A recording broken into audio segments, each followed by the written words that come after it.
नमस्कार दोस्तों। कोरोना काल की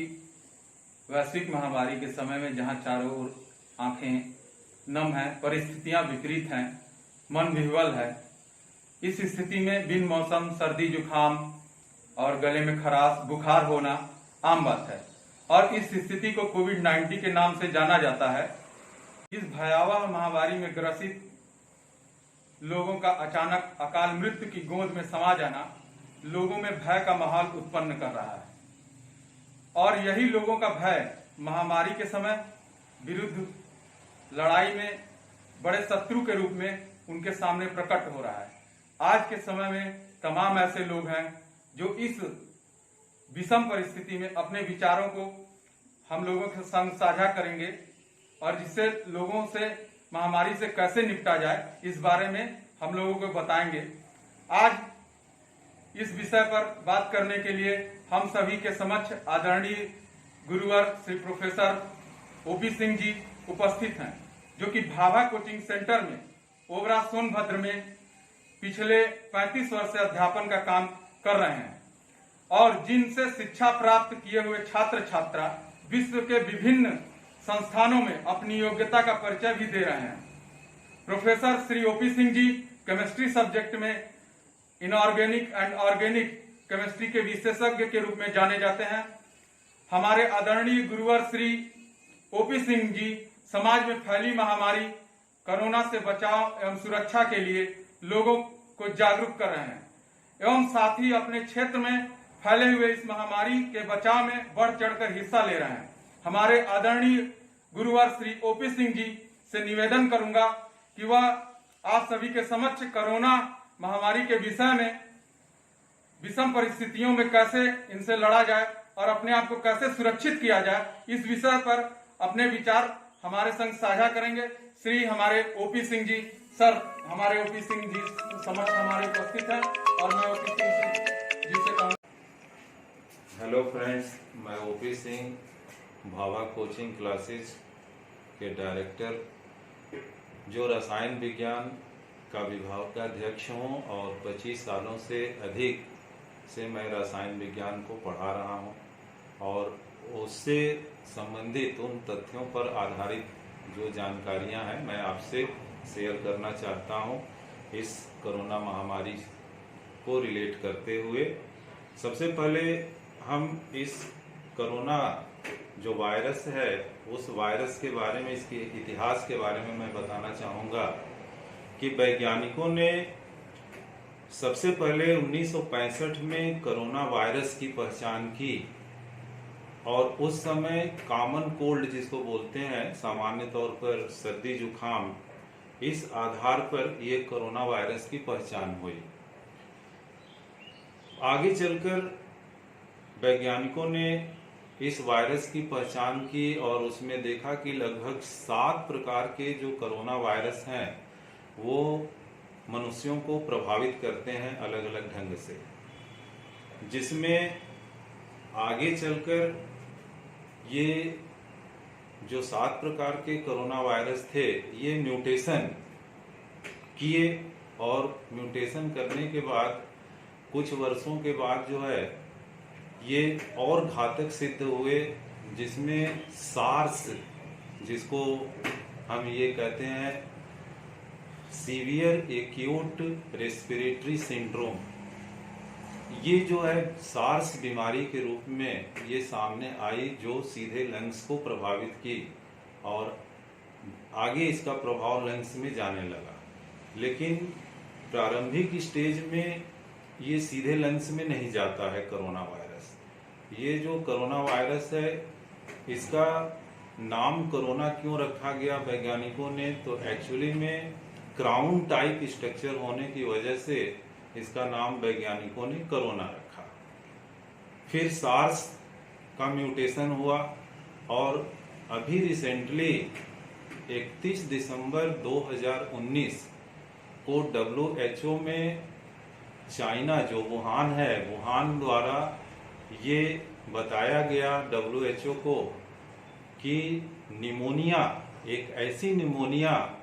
एक पेशेंट में आया है जिसका कारण का पता नहीं चल रहा है, लेकिन वो एक्यूट निमोनिया की वजह से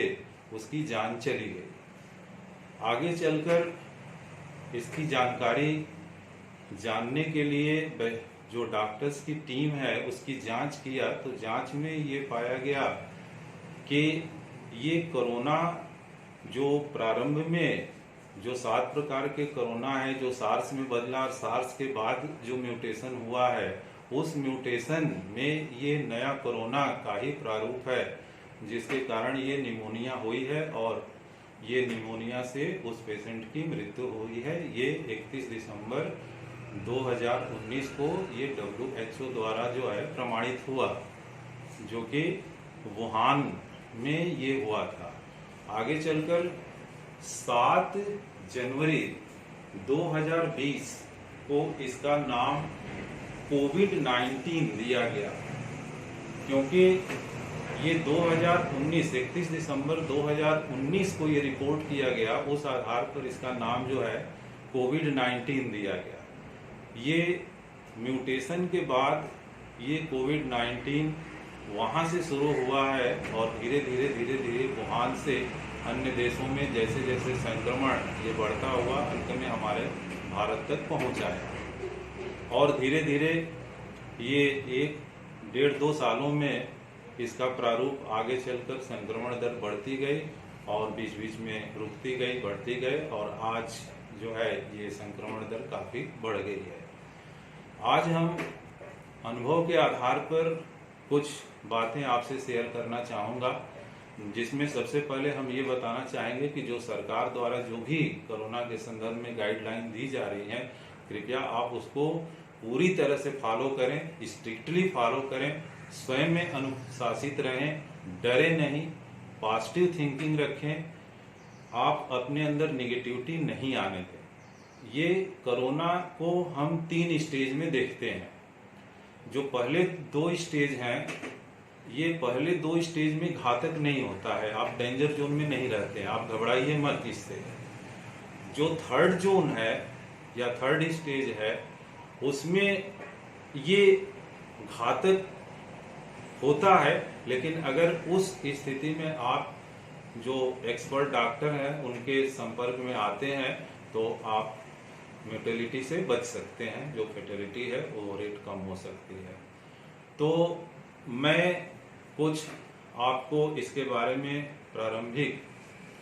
इससे बचने के सुझाव दूंगा, फिर थोड़ी सी अपनी जानकारी के आधार पर उपचार के बारे में भी बताऊंगा, लेकिन सबसे पहले हम बचाव के बारे में बात करेंगे। तो अभी हमने जैसा कि पहले भी कहा कि सरकार के द्वारा जो भी दिशा निर्देश दिए जा रहे हैं आप उसको अक्षरशः पालन करें, ये तो पहली बात। दूसरी बात, मास्क ये हर कीमत पर ये मेडिसिन माने, मास्क न माने, इसको मेडिसिन माने। जिस तरह से मेडिसिन हमारी जान की रक्षा करता है, उसी तरह ये मास्क भी हमारी जान की रक्षा करेगा। और ये जो 2 गज की दूरी की बात कही गई है, ये बहुत जरूरी है, यानी मास्क और 2 गज की दूरी ये सबसे पहला आवश्यक है। उसके बाद की हम बात करते हैं, जिसमें जैसा कि मित्रों आपके ये जानकारी होगी कि सैनिटाइजर से हाथ सैनिटाइज करें, वस्तुओं को सैनिटाइज करें, तब हम छूते हैं तो हम कोरोना वायरस से बच जाते हैं। अब आप इसमें देखें कि जो प्रारंभ में सैनिटाइजर बनाए गए उसमें ये रिकमेंड किया गया था कि इसमें एथेनॉल युक्त सैनिटाइजर का उपयोग करें, क्योंकि जो एथेनॉल है ये केमिकल है और ये एथेनॉल जो है कोरोना वायरस के संपर्क में जब जाता है तो उसका जो क्राउन स्ट्रक्चर है उसको डिस्टर्ब कर देता है, जिसकी वजह से उसकी जो क्षमता है वो नष्ट हो जाती है एक तरह से और वो निष्क्रिय हो जाता है। तो बाद में ये एथेनॉल का जो है लोगों ने काफी दुरुपयोग किया, तो इसमें आइसोप्रोपिल एल्कोहल का कंपोजिशन बनाया गया और बाद में बहुत सारे सैनिटाइजर की जो कंपनियां बना रही हैं सैनिटाइजर, उसमें आइसोप्रोपिल एल्कोहल का उपयोग कर रही हैं, लेकिन प्रभावी रूप से एथेनॉल है। इसमें बचाव के लिए हम ये कहेंगे, जैसा कि मेरा अनुभव है, ये मेरा सुझाव है और अपना अनुभव है कि भाप जब हम लेते हैं तो उसमें लगभग 45% V/V कंसंट्रेशन का जो एथेनॉल है उसको पानी में एक ढक्कन डाल दें और उसकी भाप को हम 3 से 5 मिनट तक लें। तो इससे होगा क्या कि जो एथेनॉल वेपराइज होगा ये हमारे गले में और नाक में, ये दोनों जगह जाएगा और वहाँ पर जो कोरोना वायरस अगर दिन भर में कहीं किसी तरह से दुर्भाग्यवश आप तक पहुंच गया है किसी कारणवश, तो उसी दिन ये जो है न्यूट्रलाइज हो जाएगा और आप स्वस्थ हो जाएंगे। लेकिन इसके बाद भी अगर इसका प्रभाव आगे चलकर हम देखते हैं कि थोड़ी थोड़ी फीवर आने लगती है और हम नज़रअंदाज कर देते हैं, तो ये हमारी भूल है। ये हम तुरंत जांच कराएं, उसकी घबराएं नहीं, तुरंत जांच कराएं। प्रारंभिक स्टेज में अगर ये कोरोना है तो आपको एकदम डरने की जरूरत नहीं है, आप पूरी तरह से स्वस्थ रहेंगे। जो सरकार के दिशा निर्देश हैं उसको आप पालन करते रहेंगे, क्वारंटीन रहेंगे, सब कुछ उसी तरह से चलेगा। जो भी दवाइयाँ प्रिस्क्राइब की गई हैं आप उसको लेते रहेंगे। और सेकेंड स्टेज में अगर आप पहुंचते हैं तब भी उतना घातक नहीं है, आप उसको डॉक्टर के निगरानी में अपना ऑक्सीजन सेचुरेशन को देखते रहें कि एकाएक न गिरने पाए, ऑक्सीजन सेचुरेशन देखें। और जो वीकनेस होती है तो उस वीकनेस में आप प्लेटलेट्स को भी जांच में दें कि ऐसा तो नहीं है कि प्लेटलेट्स ज़्यादा डाउन हो रहे हैं। ऐसी स्थिति में आप डॉक्टर से कंसल्ट करें। लेकिन प्रारंभिक यानी फर्स्ट स्टेज और सेकंड स्टेज, ये जो 2 स्टेज हैं, उन 2 स्टेजों में ये कोरोना उतना घातक नहीं है। जब ये थर्ड स्टेज यानी लगभग ये 7 से 8 दिन के बाद जो स्टेज, ये थर्ड स्टेज में पहुंचता है, उस समय ये लंग्स में अपना प्रभाव डालना शुरू कर देता है। तो हम विस्तार रूप से ये आपको बताना चाहेंगे कि फर्स्ट स्टेज कब समझे, सेकेंड स्टेज कब समझे और थर्ड स्टेज कब समझे। तो फर्स्ट स्टेज में क्या है कि आपको जब हल्का बुखार, खांसी, सर्दी इस तरह का महसूस हो तो आप पहले दिन तुरंत ये जो पैरासीटामॉल रिकमेंड किया गया है, ये पैरासीटामॉल के साथ एक एंटी एलर्जिक जो टैबलेट है जैसे सेडजिन है, वो सेडजिन आप और पैरासीटामॉल का कॉम्बिनेशन जो है आप